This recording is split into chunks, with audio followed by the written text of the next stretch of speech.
Hi guys, I'm Belle and this is Baking with Belle. Today we're going to make roasted garlic and rosemary artisan bread. So if you're interested in that, keep watching this video. Follow me on Instagram, subscribe to me on YouTube, and like me on Facebook. But we are going to start by roasting our garlic. It calls for 1 head of garlic. So I went to the store and I was looking for garlic and I found elephant garlic. I don't know if you've heard of it, but it's huge, okay? And I was quite intrigued, so I bought it. This is 1 clove. I am going to use this as opposed to, 1 head of garlic. So we are going to start by trimming off the skin. We are going to place it. You want a small baking dish that you can cover. I have a small Dutch oven, so that's what I'm going to use. Place that in, and you want to put about a teaspoon of olive oil on it.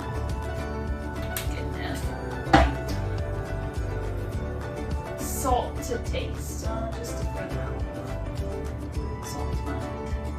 So, and we are going to put that in the oven at 400 for 30 to 45 minutes or until they're lightly browned. This is what my garlic looks like. I'm just kind of has a nice golden color to it. We're gonna wait for this to cool down and then we're gonna chop it up. Once your garlic is out of the oven and you cool it down, give it a rough chop. It doesn't have to be perfect, and then we can get started on our dough. We want warm water, 90 to 100 degrees. We want 1 1/4 cups. You can put it in a stand mixer or you can do it by hand in a mixing bowl. So you got your water in there. We are going to add our yeast, a package of yeast, or 2 1/4 teaspoons of yeast. So it's about the same. And then we are going to add our honey. We want a teaspoon of honey. If you don't have honey, you can use sugar. We want a teaspoon. I'm just kind of give it a little mix, just so that honey kind of combines in there. And then we are going to let that sit for 5 minutes until it gets foamy, so we know that yeast is activated. Once that is starting to foam, we're going to add in our roasted garlic, our kosher salt, and our rosemary.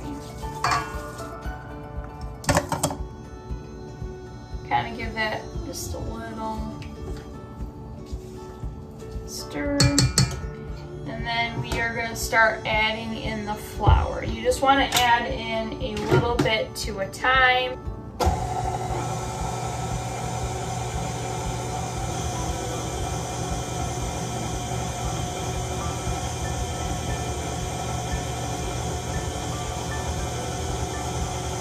Once everything is just combined, we'll take it out of there.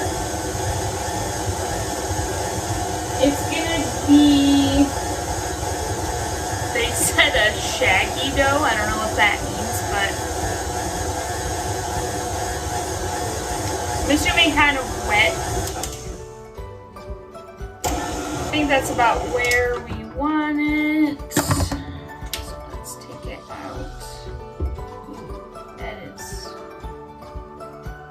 Sticky.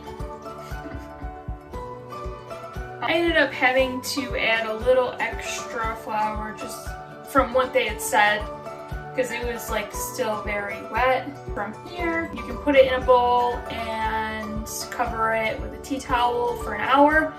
I just recently learned that my quick cooker has a proofing option on it, so I'm going to use that.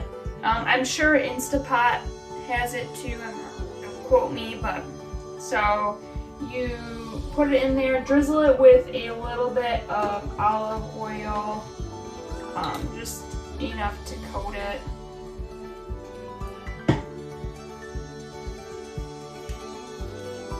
And then we will be back in an hour. We are looking for it to be doubled in size. While that is proofing, go ahead and preheat your oven to 450, and then we are also going to stick our Dutch oven into our oven to preheat it.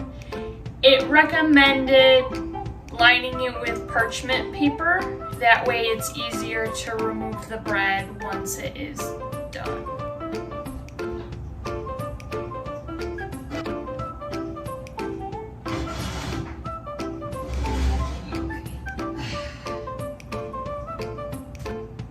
Just remember, this doesn't have to look perfect. We're going for kind of a rustic look, so if, you know, it doesn't become a perfect loaf, it'll be okay. I'm sure it'll still taste good. So we just pulled it out of the oven. Now we are going to pull it out of the Dutch oven. Be very careful.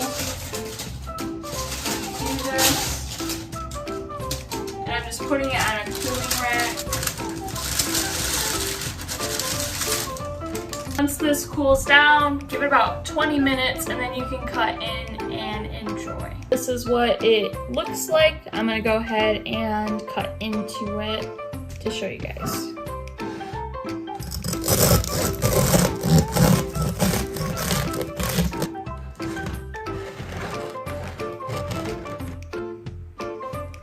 That's what you're looking for.